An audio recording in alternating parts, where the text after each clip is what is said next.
Bakit maraming galit sa akin? Pastor, mga miyembro, sinusumpa ako, pinapakulam ako, dinidimanda ako. Bakit?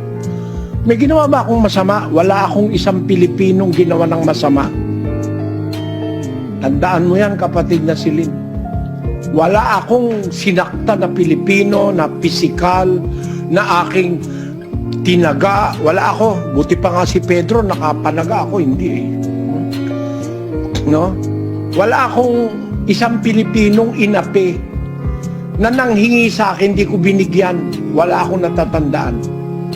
Hanggang kaya ko, nagbibigay ako sa lahat ng humihingi, kahit sino pa, kahit ano pa relihiyon. Wala akong ginawang masama sa kapwa ko Pilipino. Ano ang inani ko? Maraming Pilipino galit sa akin. No? Gusto ko ipahuli, gusto ko ipadampot. Yung mga iglesia ni Manalo lang, gusto ko ipadampot sa Interpol eh. Hindi lang sila nagwagi eh. Eh bakit ganon? Gumawa ba ako ng masama sa kanila? Hindi. Kaya sila nagalit sa akin. Pinapangaral ko si Kristo Diyos. Tanungin mo sila kung may ginawa akong masama sa kahit kaninong iglesia ni Manalo. Wala. Pero galit na galit sa akin.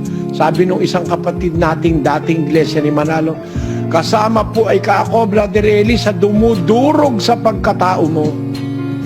Eh, hindi ko naman kilala. Ba't mo ako dudurugin? Kasi, kaya kayo galit dahil sa aral ni Kristo na ipinangangaral ko na hindi tinuturo sa inyo ng mga pastor nyo.